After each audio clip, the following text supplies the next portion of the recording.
প্রিয় ছাত্রছাত্রীরা কেমন আছো তোমরা সবাই? আশা করি সবাই ভালো আছো। আজকে আমরা আলোচনা করব second semester MDC paper code 2.6 এর সাজেশন নিয়ে। কাজেই ভিডিওটি স্কিপ না করে শেষ পর্যন্ত দেখো, তাহলে তুমি বুঝতে পারবে সেকেন্ড সেমিস্টারের কোন কোন প্রশ্নগুলো ভালো করে পড়লে তুমি পরীক্ষার হলে কমন পেয়ে যাবে।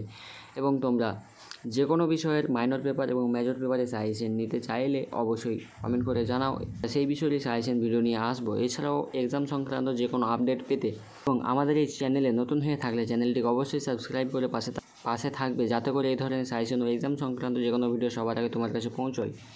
তো চলো আর বেশি কথা না বাড়িয়ে আজকের এই টপিকটি শুরু করার আগে বলবো, তোমরা যদি আমাদের টেলিগ্রাম চ্যানেলে জয়েন না হয়ে থাকো তাহলে তোমরা এই ভিডিও ডেসক্রিপশানে টেলিগ্রাম এছাড়াও হোয়াটসঅ্যাপ চ্যানেল লিঙ্ক পেয়ে যাবে, সেখানে তোমরা জয়েন করে নেবে। সেখানে নোটস পিডিএফ আকারে দেওয়া হয়। এমডিসি 2.6 পেপার কোড থেকে কোন কোন প্রশ্নগুলো সব থেকে বেশি গুরুত্বপূর্ণ রয়েছে সেগুলো দেখে নেওয়া যাক। এগুলো আমি বলছি না, তোমরা প্রশ্নগুলো অবশ্যই স্ক্রিনশট নিয়ে নেবে, ভিডিওটি স্টপ করে বা খাতায় লিখে নেবে, ঠিক আছে? প্রশ্নগুলো সব থেকে বেশি গুরুত্বপূর্ণ রয়েছে সেগুলো দেখে নাও। 1 থেকে 1 নম্বরের প্রশ্ন সব থেকে বেশি গুরুত্বপূর্ণ রয়েছে, তারপরে তোমাদের 2 নম্বর প্রশ্নটি সব থেকে বেশি গুরুত্বপূর্ণ রয়েছে, তারপরে 3 নম্বর প্রশ্নটি গুরুত্বপূর্ণ রয়েছে, তারপরে 4 নম্বর প্রশ্নটি খুবই গুরুত্বপূর্ণ রয়েছে, তারপরে দেখো 5 নম্বর প্রশ্নটি খুবই গুরুত্বপূর্ণ রয়েছে, তারপরে 6 নম্বর প্রশ্নটি গুরুত্বপূর্ণ রয়েছে, তারপরে 7 নম্বর প্রশ্নটি গুরুত্বপূর্ণ রয়েছে, তারপরে 8 নম্বর প্রশ্নটি গুরুত্বপূর্ণ রয়েছে, তারপরে 9 নম্বর প্রশ্নটি গুরুত্বপূর্ণ রয়েছে,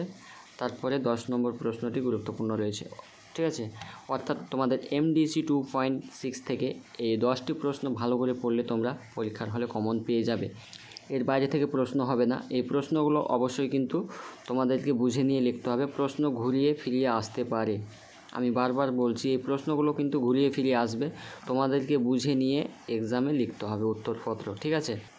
কেউ শর্ট অ্যান্সার পড়তে যাবে না, আমি বারবার বলছি, কেউ শর্ট অ্যান্সার পড়তে যাবে না। এই প্রশ্নের উত্তরগুলো ব্রড পড়ে নেবে, তাহলে অতএব তোমাদের এক্সট্রা করে আর কিন্তু শর্ট কোশ্চেন পড়তে হচ্ছে না। আজকের ভিডিও এই পর্যন্তই। আমরা পরবর্তী ভিডিওতে পরবর্তী সাজেশন ও এক্সাম সংক্রান্ত যে কোনো আপডেট নিয়ে আলোচনা করব। এই ভিডিওটি অবশ্যই বন্ধুদের মাঝে শেয়ার করে দিতে ভুলবে না, এবং ভিডিওটি ভালো লেগে থাকলে অবশ্যই একটি লাইক কমেন্ট শেয়ার করে পাশে থাকবে।